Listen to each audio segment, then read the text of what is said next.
भोपाल में मध्य प्रदेश सरकार के कैबिनेट मंत्री विश्वास सारंग ने कांग्रेस और राहुल गांधी पर बड़ा हमला बोला है।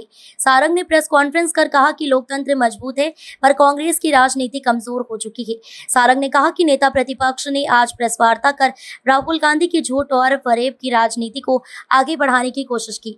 उन्होंने सरकार को हेराफेरी वाली सरकार बताया और चुनाव आयोग पर सवाल उठाए, लेकिन 20 महीने बाद उन्हें यही याद आया कि चुनाव में गड़बड़ी हुई। मंत्री सारंग ने कहा कि अगर सचमुच गड़बड़ी थी तो संविधान का अनुच्छेद 329 और जनप्रतिनिधित्व अधिनियम 1951 की धारा 80 से 81 के अनुसार 45 दिन के भीतर हाईकोर्ट में याचिका दायर करनी चाहिए थी। सुप्रीम कोर्ट भी इस सीमा को अनिवार्य बता चुका है, लेकिन कांग्रेस ने कानूनी रास्ता नहीं अपनाया और केवल मीडिया में बयानबाजी की।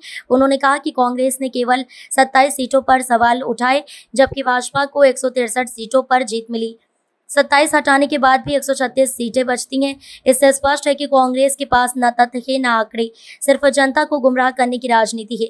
मतदाता सूची को लेकर सारंग ने कहा कि कांग्रेस ने कभी फॉर्म 6 से 7 और 8 में आपत्ति दर्ज नहीं की, जबकि चुनाव आयोग मतदान से 10 दिन पहले तक आपत्तियां स्वीकार करता है। दरअसल हर साल मतदाता सूची का पुनरीक्षण होता है, लेकिन कांग्रेस ने कोई लिखित आपत्ति नहीं दी।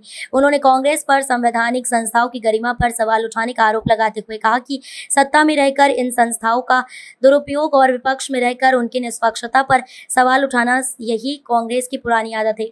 सारंग ने राहुल गांधी के परिवार के इतिहास पर भी निशाना साधा। आदरणीय राहुल गांधी जी की जो झूठ और फरेब की राजनीति है, उससे सुर से सुर मिलाने की कोशिश की।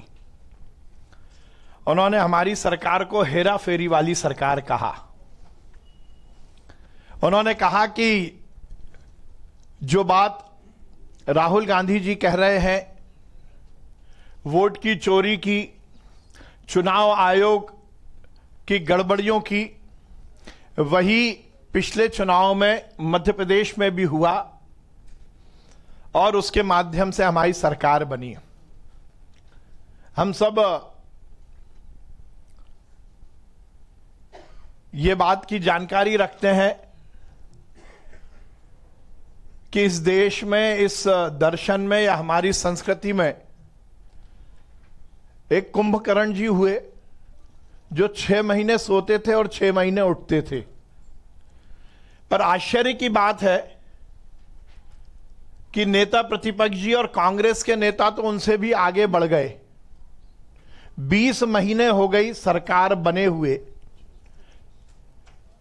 20 महीने पहले मध्य प्रदेश की जनता ने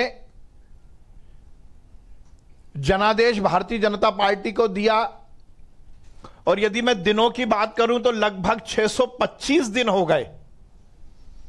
जोरदार मामला है कि 625 दिन बाद याद आई कि वोटों में गड़बड़ी हुई। 625 दिन बाद याद आया कि चुनाव आयोग ने वोटों की हेराफेरी कर दी और हमारी सरकार बन गई। कहा कि आज जो आंकड़े दी, मुझे आश्चर्य, जब सुबह प्रेस कॉन्फ्रेंस की खबर आई थी तो हमें लग रहा था कि बहुत सारी सीटों पर बात वो करेंगे, पर यदि दे पाए तो केवल 27 सीटों का नाम दिया। मध्य प्रदेश की जनता ने हमें 163 सीटों पर जिताया, तो आपने ये तो मान लिया कि हमें 163 में से 27 हटाओ तो भी 135 होती है। मुझे आश्चर्य है कि बिना किसी तथ्य के, बिना किसी आंकड़े के, बिना किसी बेस के कांग्रेस के नेता इस तरह से इस देश में गुमराह करने की राजनीति क्यों कर रहे हैं। आज से 5-7 दिन पहले इससे जुड़े हुए एक विषय पर मैं आपके बीच में आपके समक्ष उपस्थित हुआ था, और उस समय भी हमने कहा था कि इस देश में हर समय कांग्रेस जब जब सरकार में रही या विपक्ष में रही, उसने संवैधानिक संस्थाओं का दुरुपयोग किया, और जब विपक्ष में रही तो इस देश में संवैधानिक व्यवस्थाओं के खिलाफ प्रश्न चिन्ह लगाने का प्रयास किया।